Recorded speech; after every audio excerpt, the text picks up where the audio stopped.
इस वीडियो में आज हम लोग विद्युत चुम्बकीय तरंगों में वेक्टर ई व वेक्टर बी के परिमाणों के बीच संबंध समझते हैं, relationship between vector E and B.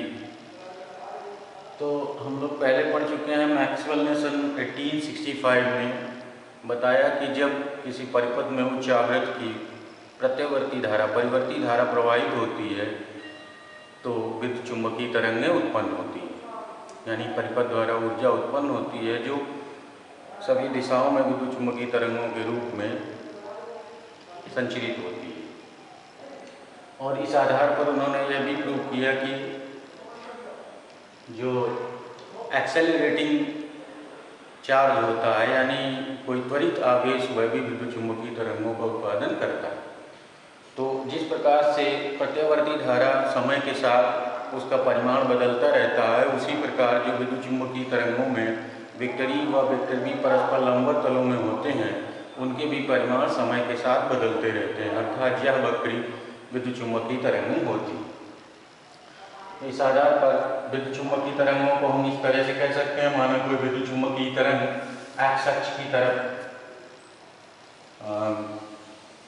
संचरित होती है और जिसमें जो विद्युत वेक्टर्स के कंपन हैं वेक्टर ई, वो ये इस तरह से उनका एक चक्र हो गया। तो विद्युत वेक्टर्स के कंपन का समय के साथ परिमाण बदलता रहता है और ये जो है ई नॉट कहलाता है, विद्युत क्षेत्र की तीव्रता का आयाम कहलाता है, मैक्सिमम। उसके बाद नेक्स्ट आगे चक्र में इसकी दिशा उलट जाती है, यानी विपरीत दिशा में ये अधिकतम मान को प्राप्त करके 0 होता है और यही प्रक्रिया आगे बढ़ती रहती है। इस तरह से ये इसको हम और आगे दो चक्र बना सकते हैं। तो ये 2 चक्र हो गए और जो z डायरेक्शन की तरफ होता है विद्युत चुंबकीय क्षेत्र यदि इस तरफ को है,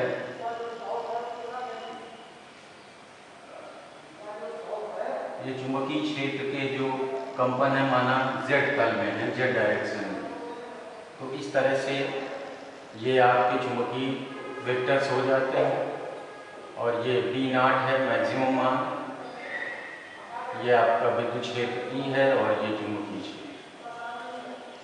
अब अगले आधे चक्र में जो चुंबकीय क्षेत्र ई का डायरेक्शन होता है वो -y डायरेक्शन में हो जाता है, इधर को आ जाता है और चुंबकीय क्षेत्र के जो वेक्टर्स होते हैं, चुंबकीय क्षेत्र के कंपन वो इस तरफ को यानी -z डायरेक्शन में हो जाते हैं। तो इस तरह से ये वेक्टर बी इधर आ जाता है।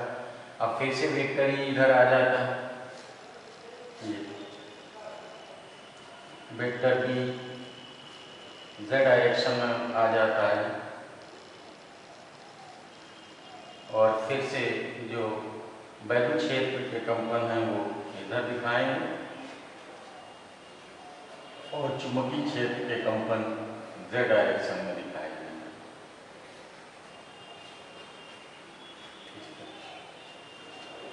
तो ये विद्युत चुंबकीय तरंगों का ज्यावक्रीय रूप है, अर्थात इससे स्पष्ट है कि जो विद्युत चुंबकीय तरंगों में वेक्टर ई और वेक्टर बी जो परस्पर लंबवत होते हैं वो समय के साथ और मूल बिंदु से दूरी के साथ उनका परिमाण बदलता रहता है।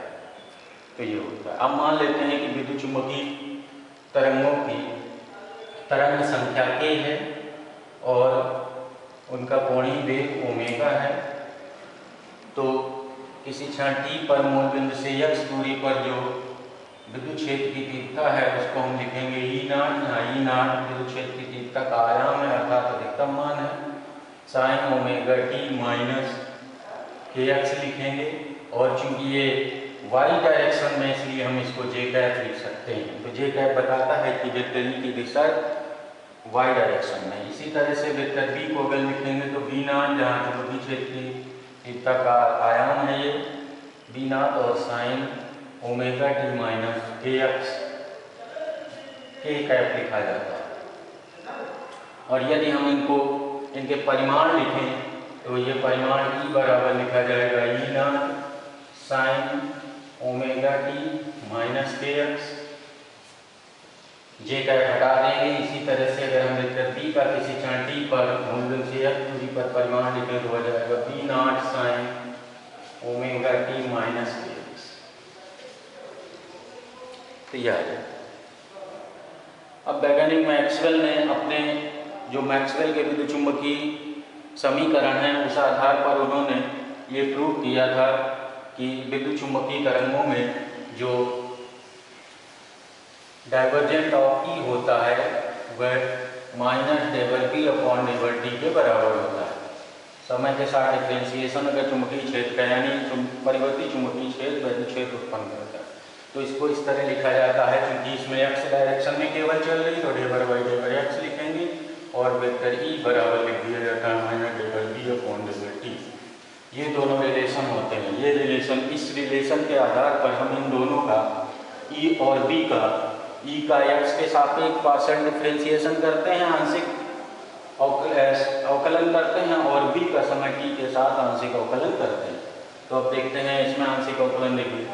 तो जब हम इसका आंशिक अवकलन करते हैं तो E naught sine omega T minus के एक्स का कॉस ओमेगा टी माइनस के एक्स हो जाएगा, ओमेगा टी का 0 हो जाएगा और के एक्स का माइनस के आ जाएगा।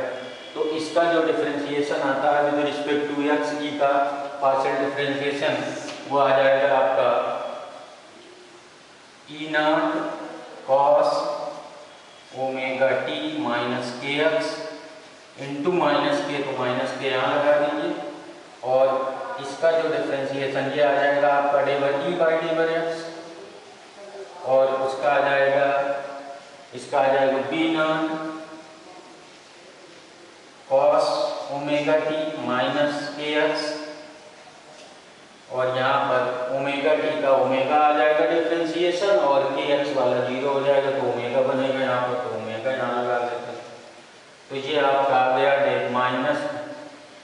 माइनस साइन रहेगा, ये माइनस यहाँ लगा देते हैं, माइनस ये आ जाएगा आपका ये डेबर पी अपॉन डेबर टी, डेबर पी अपॉन डेबर टी माइनस में आ जाएगा, सॉरी ये माइनस।